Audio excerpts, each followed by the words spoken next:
a call for these guys to be released? They made a call for these guys to be released. Mr. Leonard, we have seen actions that have been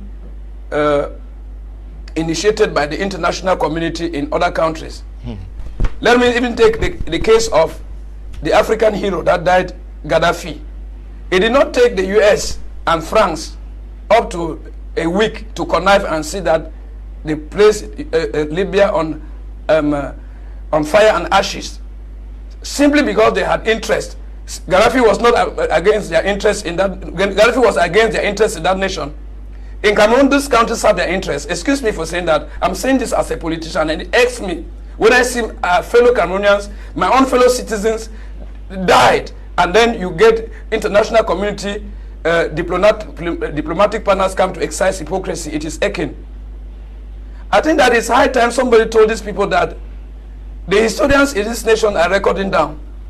Our people are recording these things down.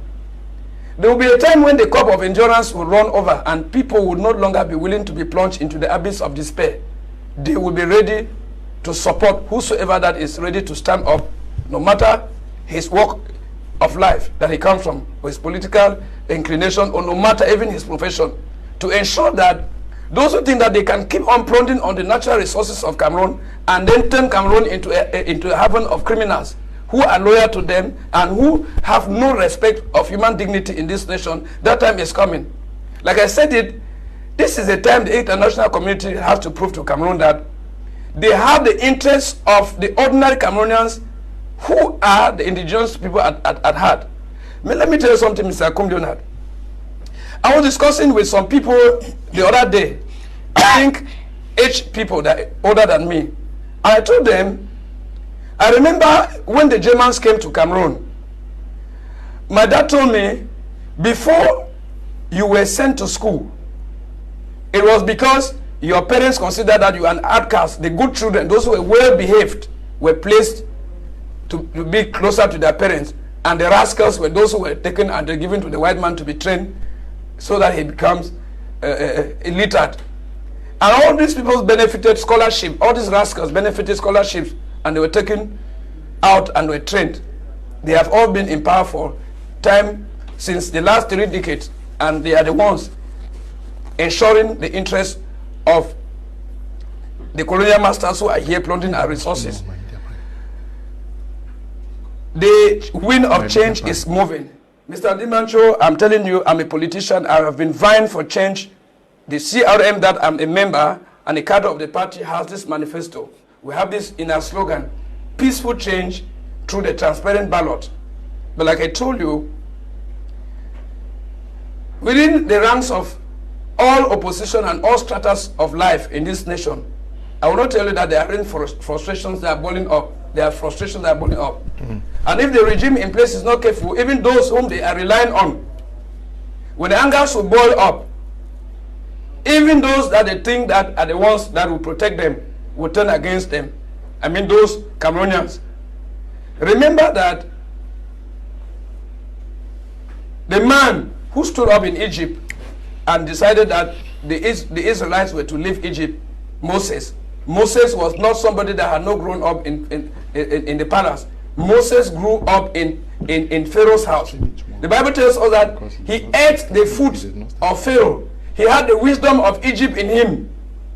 There are people of this regime. Let's talk the like of Issa Truma, who people say no, he was with Bia yesterday. They are the like of Issa Truma.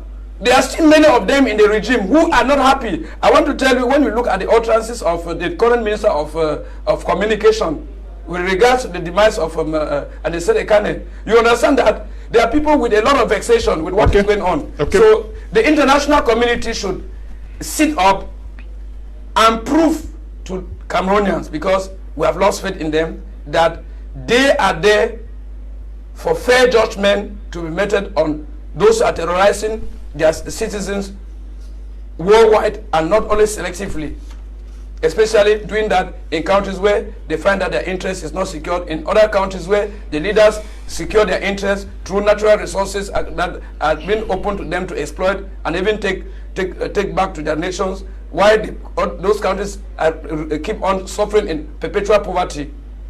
Okay, how would you describe President Anicent Ekane?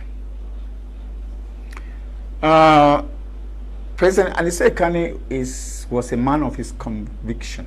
Okay. Yes, many times I've shared a TV platform with President Ekane. And one of the things that I understand about him was that he's a man who was stuck to his conviction. He's a man who was so consistent. The man was consistent. Even though some people will think that during the last moment when he gave up his chairmanship for perhaps to Maurice Kamto and all, they saw that as a sign of weakness. But to me, I interpret that as a sign of consistency for his belief in the democratic process in Cameroon and for the meaningful change in Cameroon. Because having done that showed that he actually loves this country. So Anicent Ekane was a man who was very soft-spoken. He is not that kind of a politician you are on the platform and you find him shouting on certain issues. He was very, very soft-spoken, and he took his time to speak, and he spoke exactly what he felt. This is why you will understand that he is one of those politicians that at one moment you will not even just find him, hear about him, some scandals about him anywhere. Even at the time when at one moment there was this issue from the Ministry of Territorial Administration where he was removed from being the president of Manidem, and all of those issues that came up. The man remained very, very stiff and constant in what he believed in and in a Manidem. And he was that kind of a politician who would not want to jump from one party to the other.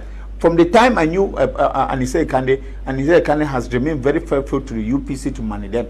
So I think that this was somebody who really needed to be trusted. And I'm really asking myself why this has to happen to him at the end. But as we often say, sometimes divine hand is always behind some of these things that happen to us and we do not know. This can also be an issue that should right the wrongs of this regime in Cameroon, which we are actually just looking at askance manner. I think that we really need to have a fixed eye on what has happened and be able to interpret it the right way. We need to have that discerning eye to be able to know exactly what has happened to Anicent Ekane, because he died like a savior, someone who was out to salvage a people from drowning. They matter. They matter. And I mentioned this during my opening discourse. And I said this man died as a martyr. And they have just joined the other martyrs that have died. It's out of martyrdom. And we say that the blood of martyrs waters the freedom of a nation. And I think that his death will not go unnoticed. When I say unnoticed, this is very huge. This is big. When I say his death will not go unnoticed, especially in the political life of Cameroon, his death will create utterly, something. You see already in government, there are this question of who did this and who did that. And this brings to questions the prison conditions in this country. Because when you have somebody of that nature, not only somebody of that caliber, but generally, when you imprison people, what is the care that you take of these people that you imprison? Because I think to me that prison is that place which is meant to correct people. Prison is not meant to kill or to strangulate or to erase people from the face of the earth. Prison is meant to correct people. And if prison is meant to correct people, then you should care about the health of the people when they get into prison. Because it is very, very important. Why is it that at this point in time, everybody is like, okay, the government and the government side, they have to carry out an investigation to know why he died. People, there's this stampede about everybody just showing that kind of a concern now. So I think that the cause that we have already had from the EU, from other organs, international organization, is a testimony of the fact that Anicent Ekane was somebody who had a clean face, who had a clean record, who had a good relationship with external bodies, who actually stood for the true meaning of change in Cameroon, and is somebody who was not at one moment looked upon as a terrorist. And I think that is why a lot of people are calling for the investigation of his death. And that is also why a lot of people defied or ought I saw there were military surrounding his house. I passed by early this morning, and a lot of people were flocking in to pay their last homage to the Manidem headquarters. And I saw a mother, and which of course when I looked at that I said, oh God, who actually replayed, you know, they start the democratic period when democracy started in Bamenda, where we had what we call the Takambums. And we saw a mother trying to actually undress herself. This in Africa we call a curse, because if she did, it would have been a curse for all those who did that. We know what happens, what usually happened in the 1990s with the famous Takambums that were with John Frundi. So I think that these are some signs that we should know that he was not just a common man. He was a man of valor, a man of caliber, a man of respect, a man who stood for the people.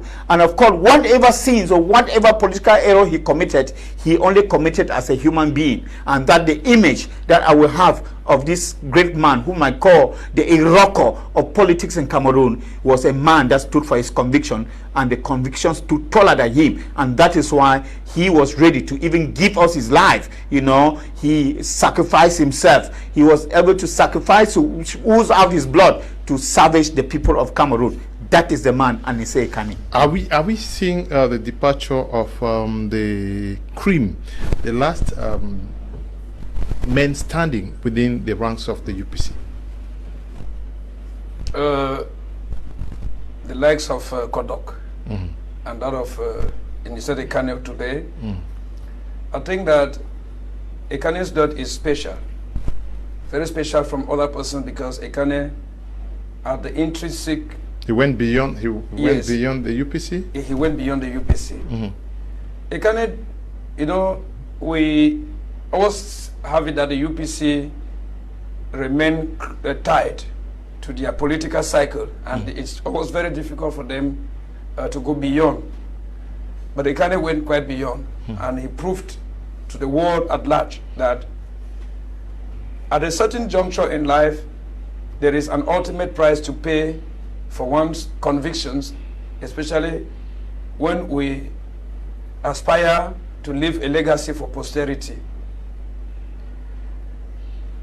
Like I said a while ago, the mere fact that President George Anicent Ekane, after having been devastated by the arbitrary rejection of Professor Maurice Kamto, did not allow that to weigh on his head, but he could still stand tall in the face of adversity and look beyond just the friendship that existed between him and Professor Kamto, and still could see in some other Cameroonian that person that had what it took to federate the forces of change to unseat the regime in place. And he had to throw his support for Issa Chiruma Bakare. I want to say kudos to him, though he's in his grave.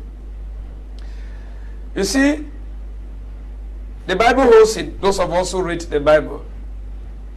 Anicent's blood would not just go for nothing. Remember, when Abel died, his blood was asking for vengeance.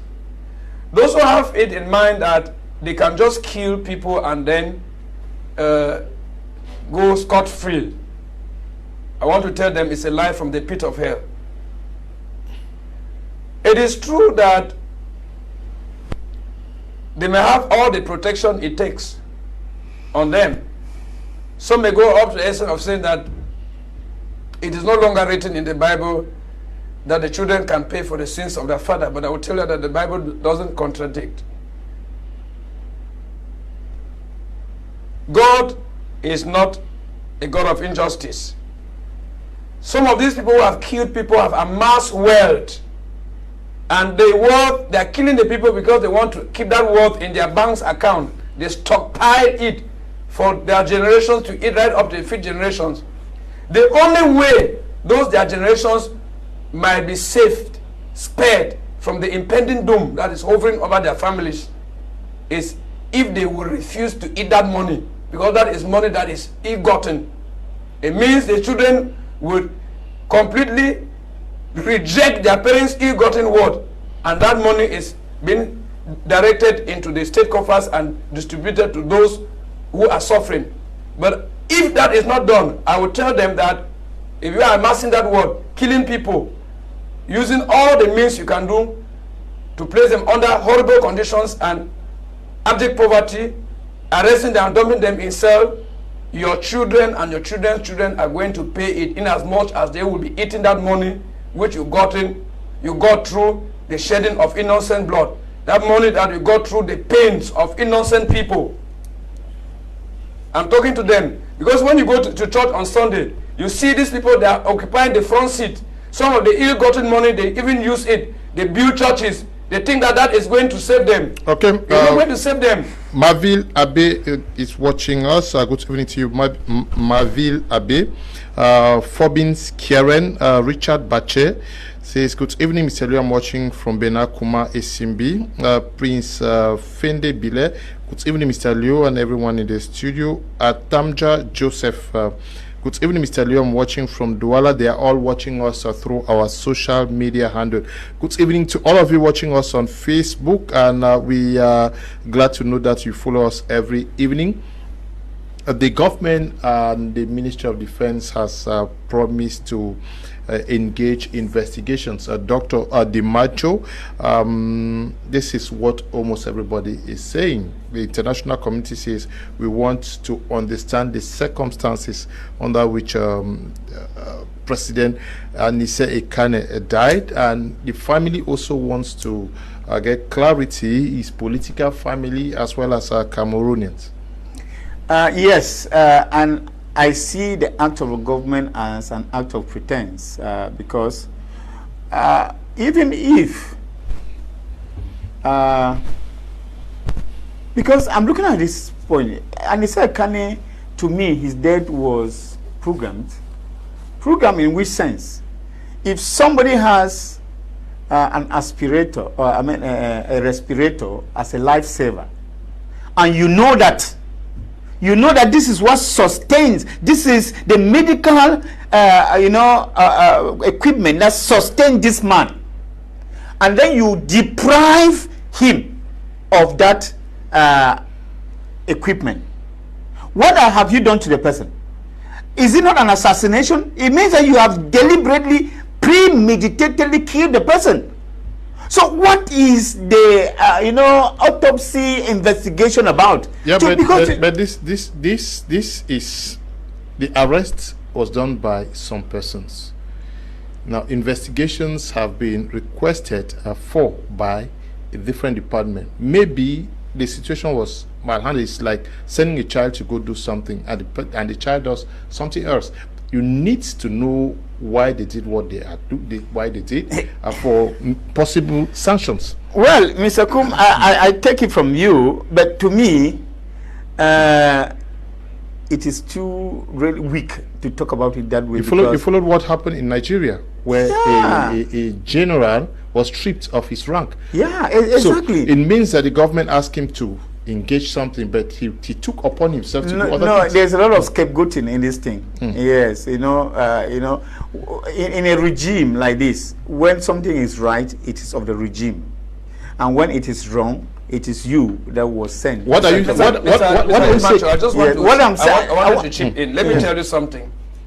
When I was arrested on the 4th, I want to take my case, and other militants of the CRM that were arrested on the 4th of August in Yaoundé, just in front of the Constitutional Council. I'm not throwing any flour on the judicial system in place, but I want to be very sincere in all honesty. There were some group of unscrupulous gendarmes, overzealous gendarmes, who came that day. I wanted to go to the Constitutional Council with other militants of the CRM. Reaching there, we arrived late, and we decided to seek refuge, maybe to have seek solace in a supermarket. Simply because some of them know us as maybe special advisor to Professor Kanto and cadres of the party. There was an assault on the place. They came there, arrested everyone, took us, locked us in a gendarme place, in a gendarme detention camp. We were charged for baseless crimes like terrorism and other like. Let me tell you what happened. They took us to the military court almost 3 times after having spent 3 weeks in detention. It was at the military court that the military judge told them the charges against these people are ungrounded. Are you get what I'm saying?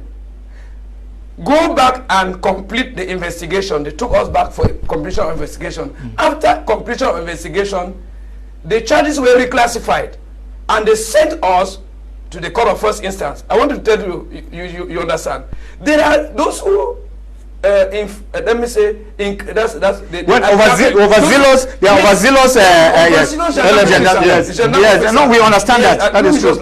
They aggravate your crime. Sometimes they do what is called abuse of process. They may collect criminal material from somewhere. Like take the case of Anicent Ekane. Now, when he was arrested, we had information on social media that grenades, guns were found. I'm sure those are some of the investigations that this guy was charged for. This were they really with some of this? That's the question. That is what I was going to come to, Mr. Liu. This shows the the slowness of the government to act, because you have somebody Anicent Ekane. We are not just talking about any other person. We have somebody Anicent Ekane. At least this is a household name in Cameroon. This is a political heavyweight. Arrested on the 24th of October. We are now in December. And no investigation has been carried out to know exactly the consequences surrounding his arrest. And nobody cares to find out whether, because we have seen letters circulating from his lawyers, how they even wrote appealing that the respirator equipment, respiration equipment that they took from him, that this is like a lifesaver to him. He needs to be restituted that, and it was ignored. We have even learned from a letter from a Minister of Communication, the Minister of Communication, which was even indicting those who did that particular act. It means that to the Minister of Communication, this kind of an act should not be accepted in a normal country. So we are asking, what the Minister of Communication said was not in the official note. That was he was speaking as really. Of course. In a telephone conversation. That is don't defend that. That was a telephone. Yes, I understand that. No, I just want to put everything in context. But you know that he cannot say that openly, of course. Yeah, he can only do that. He was leaked. That is important to say that we know that there are bad things happening in Cameroon, and we actually know that there are people in government who do not know like the bad things that are happening in Cameroon. Just as Mutaga said, the way they were weeks off. Even of course that I may say that sometimes in investigation it happens that you take everybody and then you begin to fish the real people around, because that's what happened when they want to do a random arrest. They arrest people at random, and now when they are fishing out, when they are getting closer to the investigation, that is actually when it's not just only the arrest, but the problem is the charges levied against you. Because you can arrest somebody. You don't arrest somebody who is just in a drinking spot and then you charge him for terrorism. You charge him for association with criminals. You charge him for hostility against the other. Let us get orderly. My question had to do with investigations. The family wants to get clarity. How do we trust the process? Yes, I think the only way to trust the process is that they should give that autopsy to an independent organ or body, hospital, call it that way. They should give it to an independent body. It should not be the very government to do the autopsy, because it will raise a lot of doubt.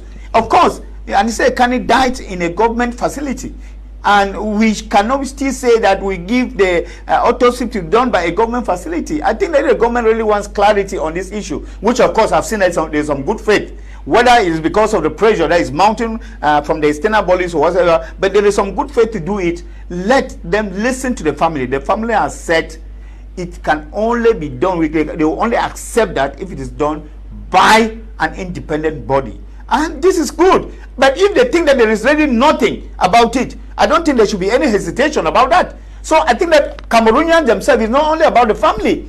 Cameroonians, they want to see light cleared on the issue of Anicent Ekane, because you see things like this can crop up other issues. So it is very important, and and high time that the government handles it with a lot of care, with a lot of procedure that is not undoubtful. So I think, in my opinion, if they think that he died of a natural death, as at least the first statement from the defense ministry said that he died in a military hospital, and of course if he died in a military hospital, it means that he died of just causes, of natural causes, then of course to clear the family and calm down the tension, let them allow the family, as they have said, the government too will be involved. Let the family look for an independent hospital or body that can be carried out. When I listened to Maitre Sim, he was not asking for an independent medical facility.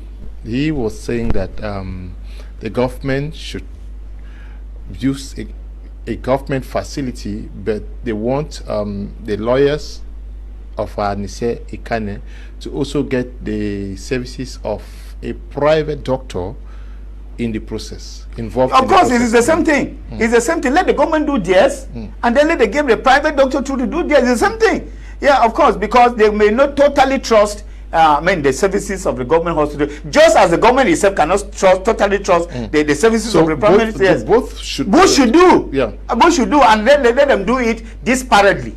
They are not supposed to do it together. Of course, you know what happens sometimes. Let them do this parallelly. The government should do it on and render its report, and then let that report also be confirmed by the doctor that the family or the lawyers must have actually chosen. It is very, very important, because the issue of I already heard even the sister saying they do not want the corpse of Anicent Ekane. A lot of the utterances are already coming, which are not good for this country. I've already seen a lot of civil societies gathering, and the storm is actually rising, and we do not need this. We are already having a very fragile political situation in Cameroon here, and we do not want this to actually strike prolong. Good evening, Mr. Leo. Since the opposition failed to form a coalition because of their personal interests, so no good statement can come from them. Shanji Edwards, watching from Ambam. Greetings to you and your panelists. A special one to my senior brother, Mr. Michael, who I respect so much. Good evening, Mr. Leo. I'm called Hamza, watching from Kononi. Good evening, Mr. Leo. Cameroon has been made a jungle by some individuals. These individuals don't love Cameroon. All they care about is about your stomach. It's funny how people have lost their conscience. The system is not good. Tambe is writing from Kosala. Good evening, Mr. Leo and panelists. I've heard one of them say that the international community has done nothing in the war in the northwest and southwest regions. I wish to find out whether the international community should have come to ask parents to send children to school, ask ambas to stop kidnapping, stop ghost towns, stop road blockades, stop paying liberation taxes, stop the killing of black legs, burning of government buildings and individual houses. The list goes on and on. Can one create a crisis and want Europeans to come and solve it? Christopher is watching us from Bamenda. Good evening to you, Christopher. Now, almost everybody wants to see the tense atmosphere in Cameroon brought down to some level. Can we also expect to see in the days or weeks ahead the authorities use the demise of President George Ekane Anicent to also engage the releasing of prisoners? Mr. Leonard, we are dealing not just those arrested now, but also your party members. Political friends. Mr. Leonard, we are dealing with a regime that is not accountable to its people. That's the first thing I want to let you know. When you have a regime that has lobbying firms which are overseas, whose job is to do a kind of public and media campaign to give or to paint a good image of Cameroon, you find that it is an arrogant regime. There is a paper I read last week from a prominent figure shared in one communication channel, which shows how the regime in place since 2018 has been using fabulous sums of money to bribe firms in the US of A so that they could stay aloof. The things which are happening in Cameroon, especially the media outlets, to speak good of Cameroon, you find that it is a regime that is not willing to repent, an unrepentant regime. Because after having seen what happened with the Anglophone crisis, what happened in 2018, the arbitrary arrest and detention of militants of the CRM, the opposition asking for the consensual reform of the electoral system. We even saw Patricia Tumanu Damjoya in one of the visits to the Unity Palace, I think it was on Unity Day, 20th of May, personally handed the proposal from the opposition parties so that reforms could be done before the 2025 presidential elections, and she personally handed it to President Paul Biya, and that was not done. And then in 2025, opposition crying foul play, and then finally thousands have been arrested and dumped in prison, and one of the prominent figures died. And you tell us at this juncture that this could create some empathy and sympathy in the hearts of the regime barons so that they can enterprise meaningful dialogue, or maybe I said you said take some measures to ensure that the tensions are quelled down. Let us just hope. Impossible is not Cameroon. I am not saying that that cannot happen, but personally I'm not convinced. What I only advise is that the church, the imams, the traditionalists, as they call themselves, they need to intensify prayers for this nation. Because this nation is gradually being transformed into Sodom and Gomorrah, where a lot of things are happening. You know the death of Martinez Ogo. You know the death of the wife of one of the cadres of the CRM, Pascal Zambwe. While in prison, the wife was assassinated in Yaoundé.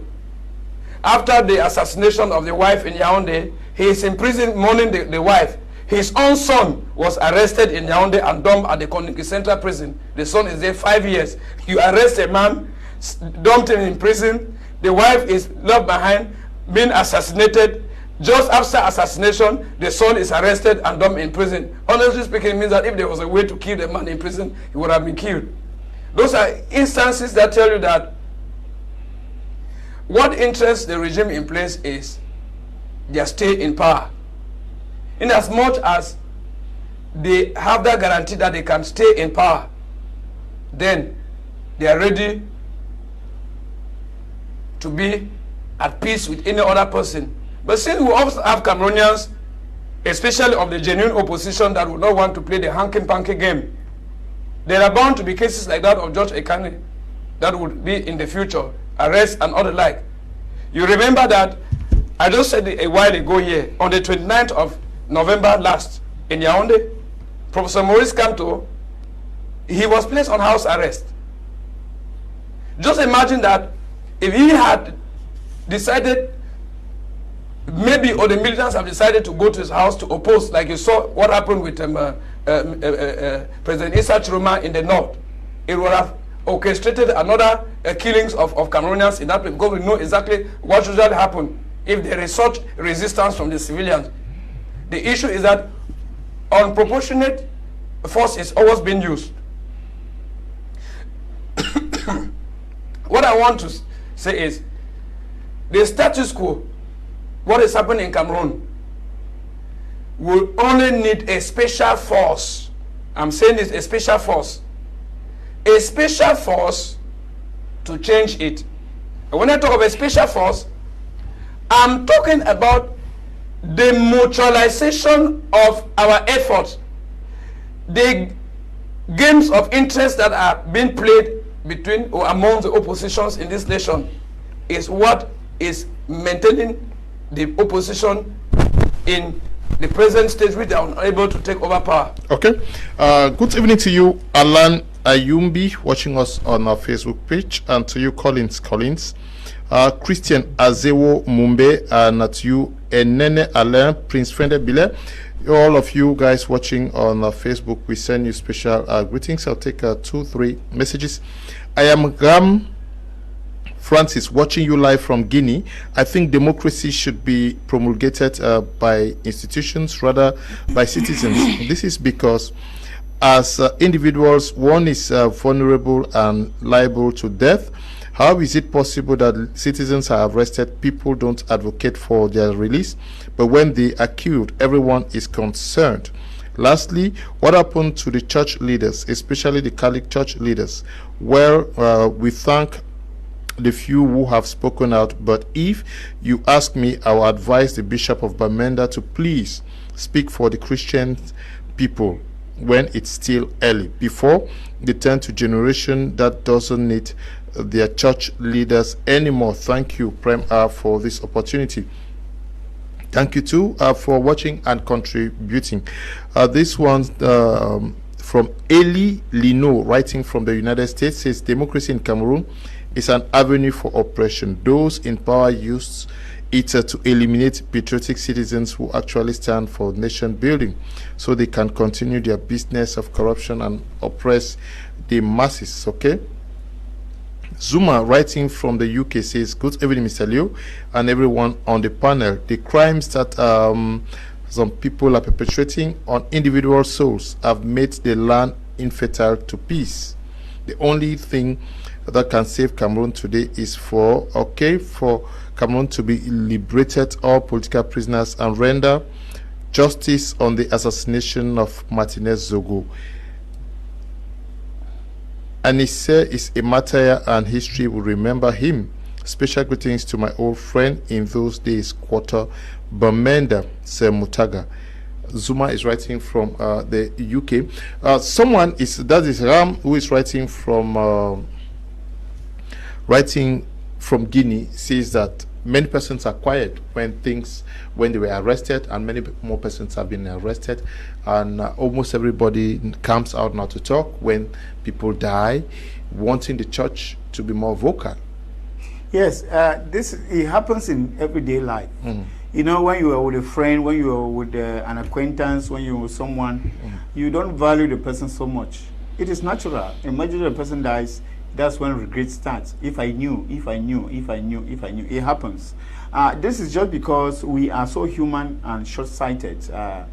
We are blocked from knowing what will happen to each other the next minute. Let me tell you, people didn't believe the least that Anicent Ekane would so much quench so early, you know, and it was not occurring in anybody's head that this could happen, especially when they think that a high profile like Anicent Ekane will be given that kind of, you know, special treatment where he is.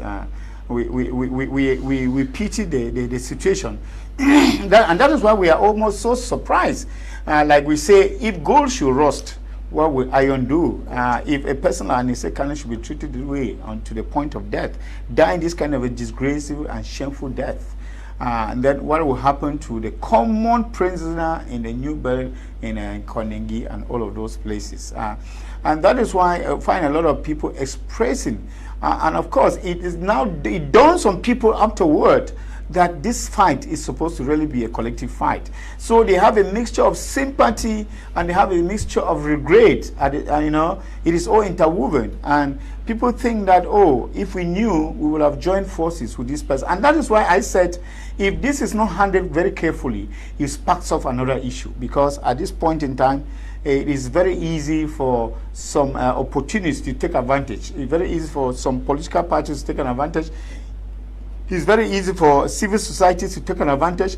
It's even very easy for the international community to take an advantage. And that is why the government is careful. And I must say that it is one of the reasons why they have ordered for this inquiry, of course, which is firm. And it should take place for them to elucidate, to clarify the points on the death of this monument, on this Iroko, called Anicent Ekane, who has gone so soon at the age of 74. I think that this is after an age that he was supposed to enjoy his old age, the beginning of his old age, and he has just gone so suddenly. and going why after fighting for the country for so many years, and it is this time that we allow him to die such a shameful death. This is the more reason why people are getting much more interested. And you see, it is also a lesson for the future, because people are asking themselves, if it has happened to Anicent Ekane, what more of other political leaders? We have fear for them. We have fear for them.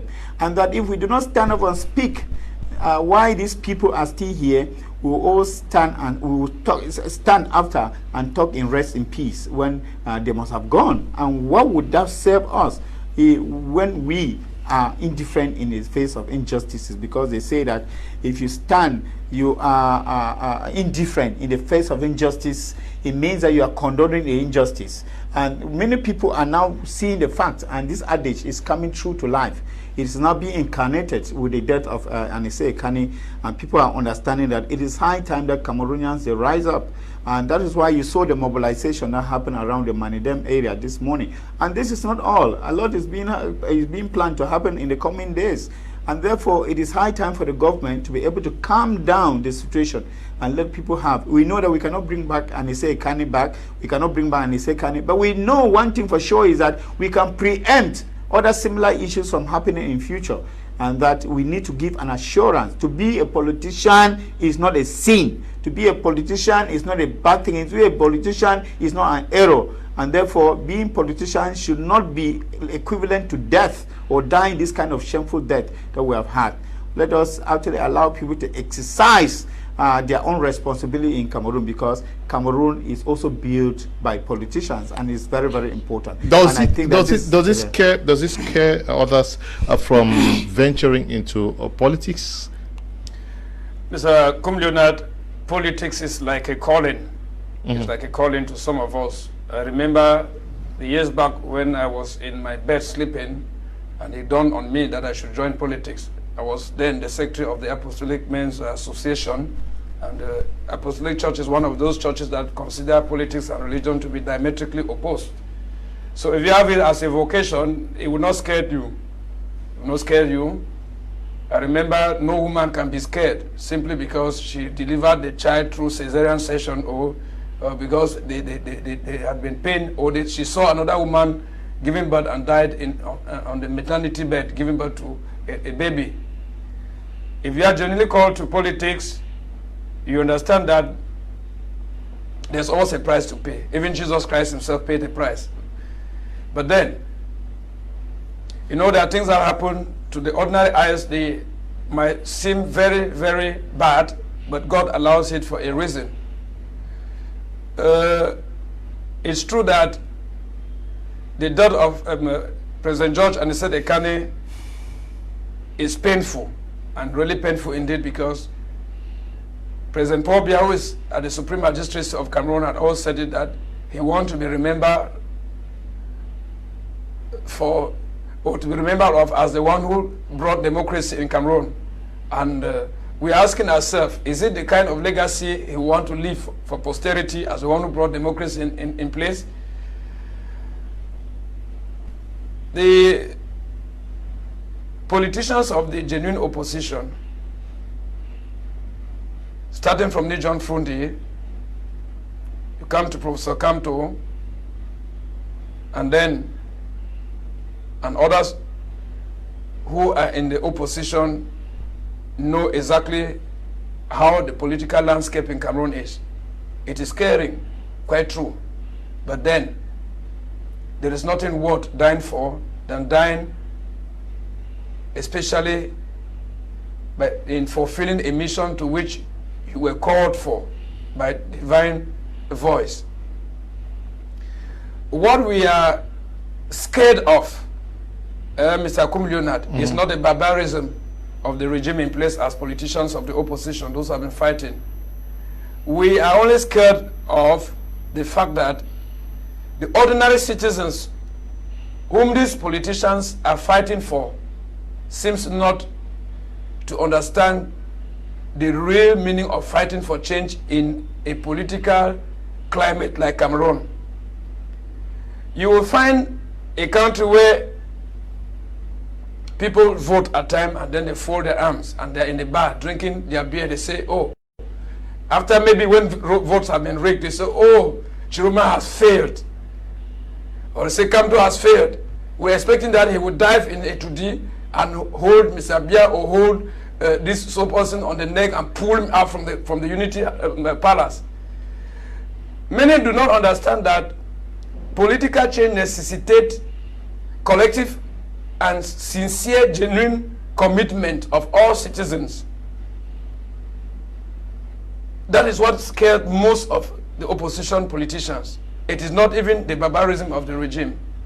Because we have seen countries where such authoritarian regime had exist, and the people rise up one day and they say, no, enough is enough, and end to this, and they end it. God is not going to come down here to save Cameroon from the present grip, which we are lamenting of. Mr. Kum, I'm an evangelist, you know. The Bible says in the book of Psalms 115 verses 16, it says the heavens belong to God, and the earth has he given to the sons of men. It means that God has given us all the necessary enablement to give the earth the form we want. The church has a primordial role to play in this nation, rather than just the necessary, or let me say the cries or the messages which they're passing out. We have seen in countries like, take for example, the next door country, like the Democratic Republic of Congo, the role of the Roman Catholic Church in ensuring that there was genuine and transparent elections that were conducted before Etienne Tshisekedi took over from Joseph Kabila. We've seen the role played by Desmond Tutu in South Africa. We expect that the church, especially the mainstream, that's the Catholic Church in Cameroon, get itself committed to change. They shouldn't stay and limit themselves only to mere communiques and all the like. If we cannot take action, because the Bible itself says faith without action is not faith. They will tell you that they went into the polls and they voted, and they were expecting that the result or the declaration should reflect the outcome of the ballot. If it does not reflect, what else should we do? I think that the church has a spiritual role. What they have to do is let them commit God genuinely. Let them commit the people also into physical engagement. Mr. Kum Leonard, for a people to go out into the street and march and say we are not satisfied with this and all the like, it's not a crime. But we want to see some of these church leaders, the archbishops, just imagine in Douala, Mr. Kum Leonard, that after it was proclaimed that the people said the results were rigged, and Monsignor McLeod was in the street and said, no, I am leading the church to march and contest that this was not done. Is that his place? Is it his place to do that? We saw that in Democratic Republic of Congo. Yeah, but that was before the elections. They made sure that they engage both parties involved, political stakeholders to come to an agreement. Mr. Kum Leonard, yeah. What is the role of the church to fight against injustice now? Yeah, but why are you not calling you a man of God also? Must it be the Catholics? What are you? I want to call other persons. I've not ended. Let us even look at they call them, for the Presbyterian Church we have the moderator, the Apostolic Church they have the president. You go to the Baptist. If these churches all together came together, because I saw them before elections, some of the churches play quite a good role in mobilizing Cameroonians to go and vote. And the church was supposed even to have sent its own observers in the polls to ensure that they have authentic information. Yeah, but it looks like the Catholic Church sent some persons. If they did, like I was saying, Mr. Kum Leonard, the point is that you asked me if what is happening scared the opposition. I told you that politics to some people is a vocation. Okay. And once it's a vocation, we believe that God is the one that calls you. Okay. The death of Anicent Ekane pains a lot because he died actually in conditions that were horrible. We didn't expect that to happen. Okay. But then he died as a martyr because he died doing what he has been called to do. Good evening to you, Mr. Liu, and everyone on the panel. The elite of this nation are the ones bringing down the progress of this nation to its knees. The opposition leaders of this nation are also contributing to the downfall of this nation. None of these bodies cares for the welfare of the people. We are being ruled by dictatorship, and democracy is completely absent in this nation. May his soul and all those who have fallen in this post-election rest in peace. Amen. Lawrence and Don Gibi writing from Boya. Good evening to you all in the studio. And Badu writing from Yupwe. Truly speaking, I'm very ashamed of my own country, Cameroon. In the look of things, Cameroon will end up being a kingdom instead of a country. We are no more safe in our country. Good evening, Mr. Liu and the guest. The death of Anicent Ekane demoralized me. Our parents used to tell us how the other heroes died. I watched him fought tirelessly to bring change to Cameroon. My prayer is torments from him to anyone involved in his death. My condolences to his family. Rest in peace, champion. Mbi Zunyoy. Marcel is writing from Kumbo. Mr. Liu, I just tired this country because no matter the amount of talking, the government is so hard-hearted. So no need. Good evening, Mr. Liu. May God be our helper in this country. James is writing from Ash Raphael. As we speak now, confusion in the air. What should we say the civil society may have learned from what has happened on our political scene, as well as the political parties, so as a lesson to change course? Yes, the lesson is simple and it's clean, and we don't even need any interpretation. The lesson is just that when you are together, the cause is utterly easier to fight. And that when you are at cross purposes, when you are individualistic, you disperse ranks. You know that the cause is very far to reach. It is a simple lesson for each and every one of us. So a political fight is like putting a broom, eyes of broom together. You know, when they are together, it's very easy to break. And when you separate them, it's easy to break them. So it is important, an important reminder.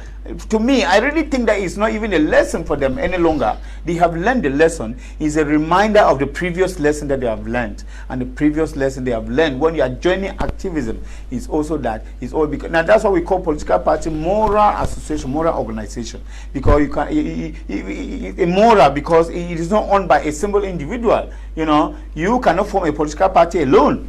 And because you cannot form alone, one of the objectives of a political party also to partner where necessary, when they have same objective with other political party. And I think that in Cameroon, we have there's a common objective of political parties in Cameroon. And the common objective, first of all, is to scrutinize the government.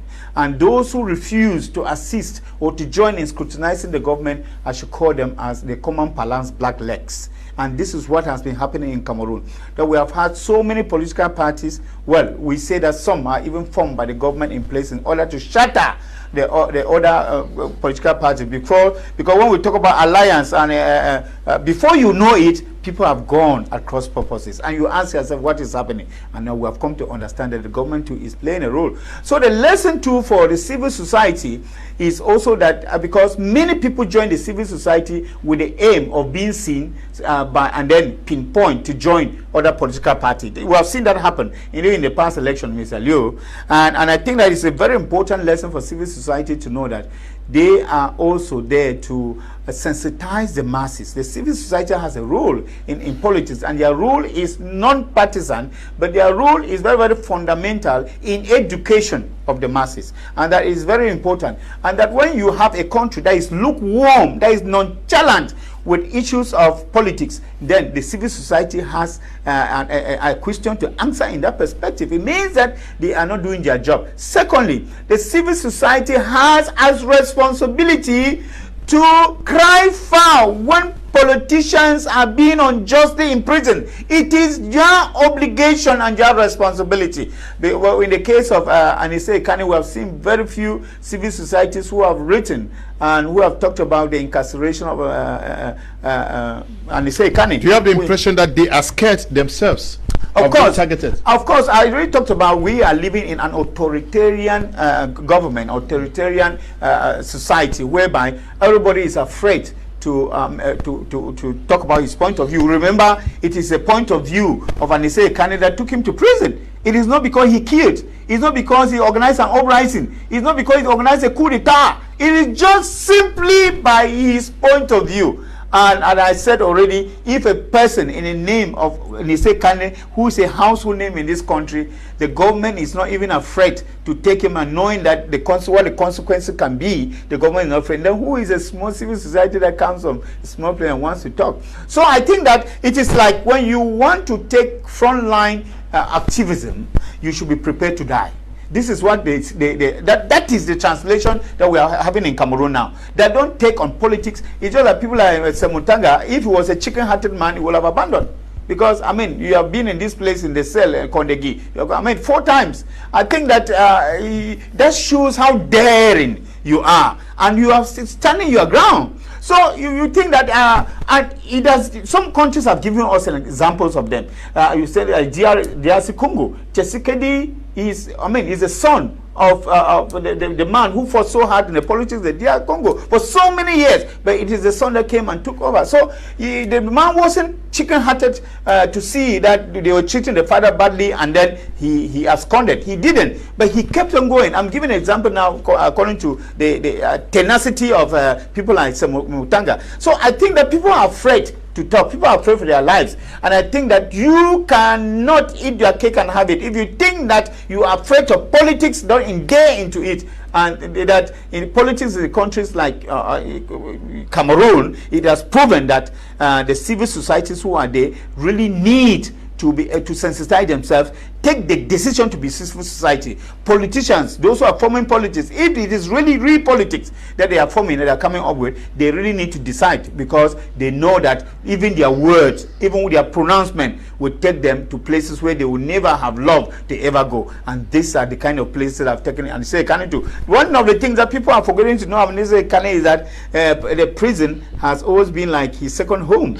He's a man who has had the prison like his second home. That's a man who is a fighter. He's a and when I show that the government thought they were still going to take him and come as he used to do in the past, but they didn't know that it was a time of God. And God has said, yeah, exactly. Okay. So this last time was actually the last time for him. Richard Fru, good evening. You're watching us from the UK. Njuang Augustine Kwakwa, good evening to you watching us from Boya. Ephraim Books, good evening to you. K. Matem Aletanu, good evening to you guys watching us on our social media handle. We are going to move straight to our second topic, which has to do with the brouhaha touching on our national football team. You take the call by the Minister of Sports and Physical Education for Minat to ban the holding of the elective Congress of FICAFOOT, which was never banned, but we saw Minat rather send representatives to that meeting. Samuel Eto'o was re-elected, and today we see the coach who was taken out, another one. When are we going to see the end of these football struggles? Mr. Leonard, in as much as football will still be the source of avarice to most actors, especially the ministers, you find that there would still be that brouhaha, like you said, between the president of FICAFOOT and the minister of sports and physical education.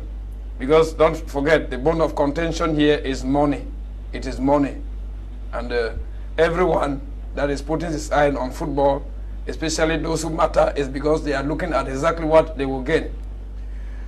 4 days ago, I was highly persecuted by some people who thought that as the special advisor of Professor Maurice Kamto, a militant of the Cameroon Renaissance movement, I shouldn't in any way have congratulated Eto'o for his re-election to the helm of Fecafoot.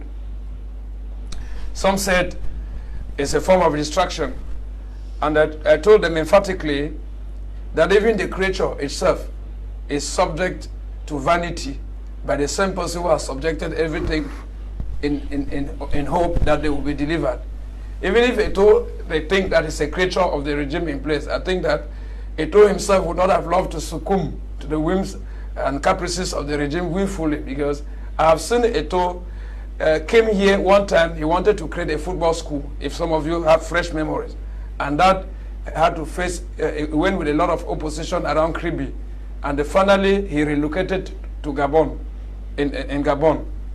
And you see, some people think that they are of the opinion that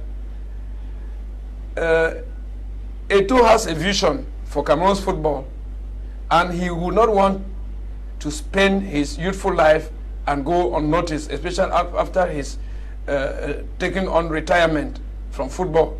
He took it simply because he wanted to invest in Cameroon football and leave a name and maybe get satisfaction in the vision he has always had for Cameroon football. When he took over, I saw his project for Cameroon's football, the revalorization of the pay package of the players, which he did. He even went on to talk about professionalization of football, which I saw he was in the process of doing. Eto'o went such far to get a Cameroonian, Rigobertson Bahana, to head the Indomitable Lions, which is the national football team of Cameroon. And we saw the strides of Rigobertson Bahana. It is true that no one is infallible. Eto'o had his fault. But then, sometimes when a person commits a fault, we don't only look at the fault, but we look at the circumstances surrounding the person.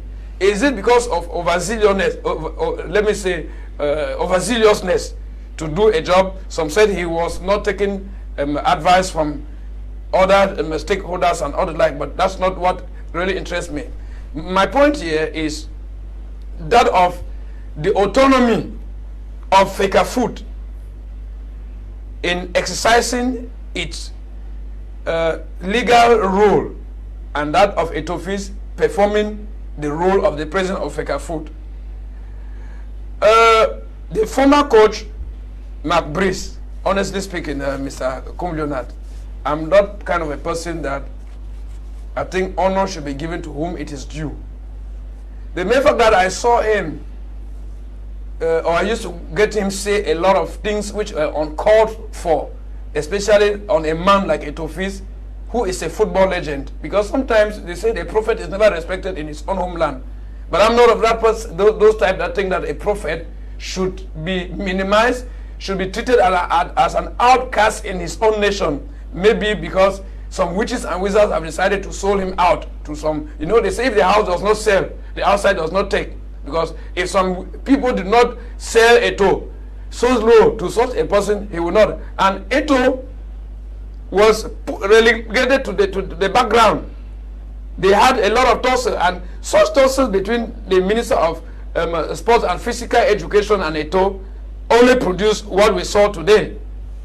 Because if they wanted to say they would be struggling to get an opportunity to hold Eto'o accountable for everything, if I were the Minister of Youth and Sports and any other technical advisor to him, we would have given him the opportunity to freely exercise his mandate, so that we can be able to judge him by the various actions that he freely did during his mandate. But that was not done. So at this particular juncture, I think that the re-election of Eto'o is going to teach a lesson to most of them that once a person is loved by the sovereign people, because I think Eto'o is one of those players, is one of those president of Fecafoot that the delegates loved him, because honestly, if the delegate did not love him, they would not have elected him to the helm of Fecafoot as a president. Those who are fighting him saw that they were fighting a loose battle. Where I have a worry is this, Mr. Kum. Mm-hmm. We saw the Minister of Youth and Sport solicited sports and physical education. The Minister of Sport and Physical Education, excuse me, Minister of Sport and Physical Education, he solicited the Minister of Territorial Administration to place a ban on the elections that were supposed to be organized on that 29th of November. Mm-hmm. And that was not done. He said that he was soliciting him because he had in mind that there was going to be chaos, commotion at the election venue. We did not see a ban that was placed by by the Minister of Territorial Administration. But that same day, just 24 hours to the organization of the Extraordinary Congress of the CRM, somebody went and solicited that. No, I foresee that there will be commotion and chaos at the headquarters of the CRM, and the ban was effected without any reflection the same day. So, in fact, we are living in a country where those who are supposed to apply the law, in all fairness, are not willing to do so, simply because they are not acting in the interests of the sovereign people. They are acting in the interests of political lobbyings. Okay. I want to thank the Minister of Territorial Administration, who certainly saw that it was uncalled for to ban to ban election at Fecafoot, because if it was banned and there had to be a toss, I don't know what would have been the outcome today. Maybe it would have also led to another massive arrest, because I know Eto'o has his own supporters, and we all know what it means when it has to do with football. You see, the youngsters are always very emotional and not the like. But then God's intervention came in that part, and Eto'o has been elected. I only have to wish him well and think that he will have to work for the good of Cameroonians. And then to those who think that simply because Eto'o threw his support to President Paul Biya, those of us who are of the opposition, or someone like me, should consider him as the enemy of the people. I don't think that the opposition alone is representing the entire nation. It's representing a faction of the people. And as a liberal thinker, we should be able to judge people by the limits of their powers. You understand what I'm saying? Eto'o has powers that are limited. If we can sing the praises of the minister, sing the praises of the Secretary General of the Presidency, sing the praises of other persons, and then we think Eto'o, who does not even represent anything, should be thrown to the public and be given a mob justice, I don't think we are acting in all fairness, because he himself, his hands are tied. Okay. Yes. Should we not at this juncture be tired of the endless tussles between Fecafoot and the Minister of Sports and Physical Education? Somebody should actually be tired, because after when something goes for so long, there is bound to be relinquished of one end or another. You understand that at this very moment, where we are almost at the middle of the sea, when Cameroon failed to qualify for the World Cup, Mr. Liu, it resonates that sense of duty consciousness, of conscientiousness in people, and to say that the fight is unnecessary when the country is drowning, and therefore somebody should be tired. The fight between Fecafoot and the Ministry of Sports is like the fight between a man and a woman.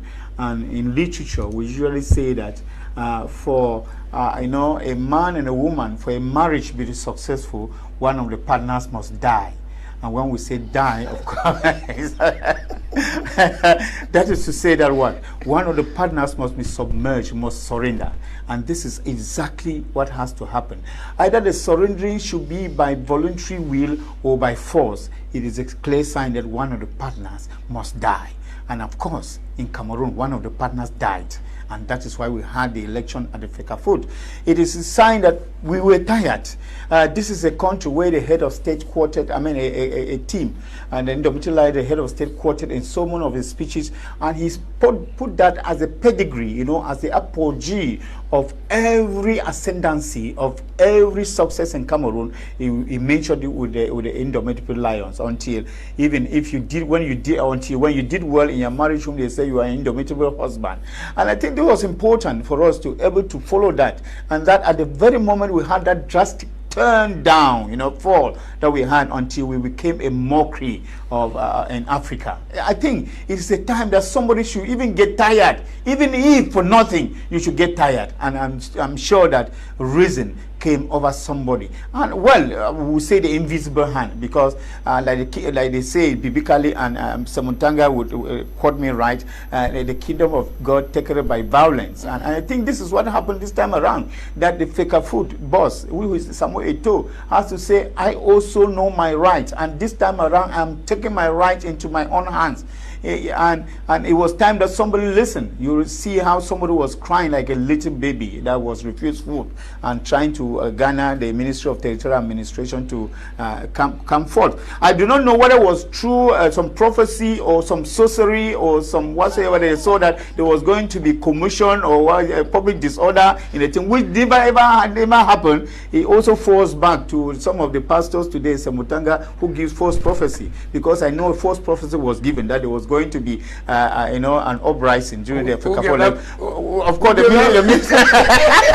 which of course we saw one of the most peaceful, the most transparent, the most tranquil elections that we have had in Cameroon, that was supervised by the international bodies, the CAF, the FIFA, and all the rest. Of course, the government of Cameroon. This is very, very important, that there comes a time in people's life when people have to leave individual gains, selfishness, personal aggrandizement, and they put it for the collective good, for the good of the nation. This is actually what happened, and it was important that this happened. And as this has happened, you see that the fallouts are already there. Just the very after 2 days, we started seeing how heads were falling, and they were falling like mushrooms. This is very important, that we have to give hands and give a free hand to people who have to do their thing the way they know to do things. Not that people should do things because of the intents that are behind. So it is time that we get tired about duping people. It's the time to get tired about selfish gain. It's time to get tired about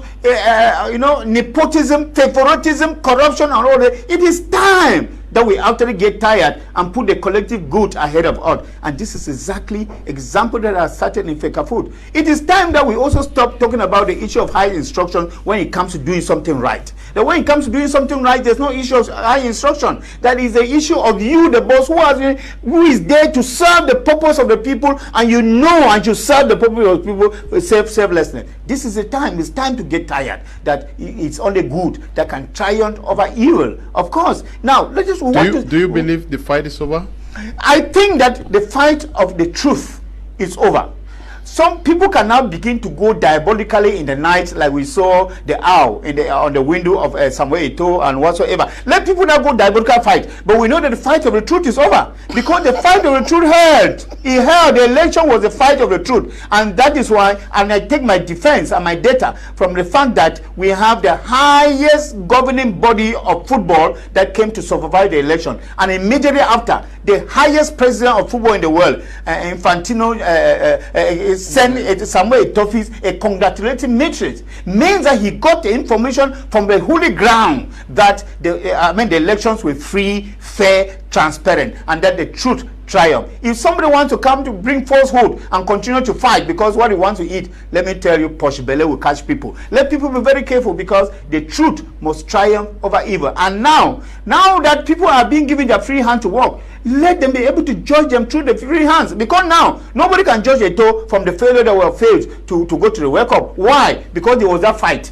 Now there's a fight of this coach. 2 coaches at the same time. This one at the same time, and this one giving other one giving. He was not given the free hand to be able to handle his football. Now that the election is over and he has said, I'm taking my things into my hand, we have started seeing appointment, we have started seeing renovation, we have started seeing changes, and of course we want to see those changes go right to the African Nations Cup, and why not in the next 4 years, wherever the next World Cup is going to go on after America, Okay. Mexico and Canada. Okay, good evening, happy Xmas and New Year in advance, Mr. Leonard.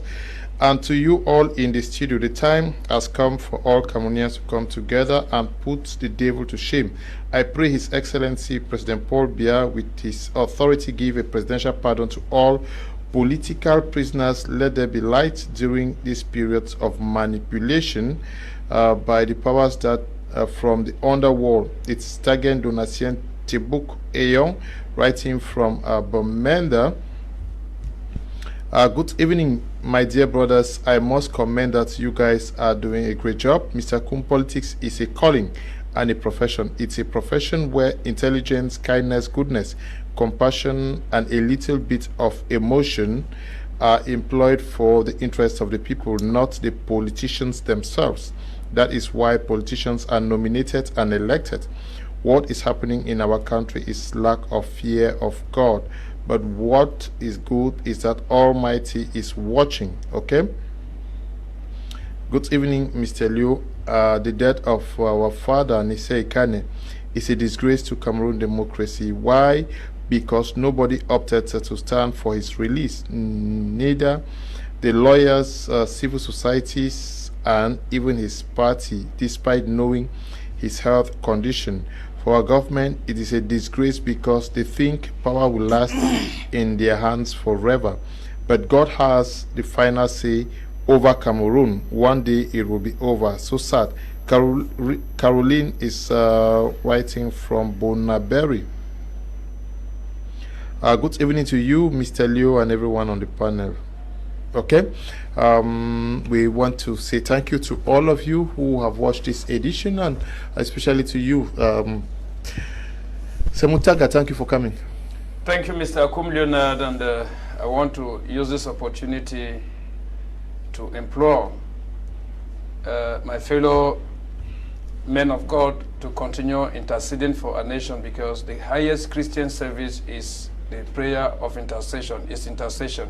Let us continue interceding for this nation, because no matter the length of the night, it will surely dawn. And we think that we are already almost at the end of the tunnel. There will be light in this nation. You see, when you start seeing the dragonflies around, know that the dry season is around. We have never seen so much happening in this nation as has happened in 2025.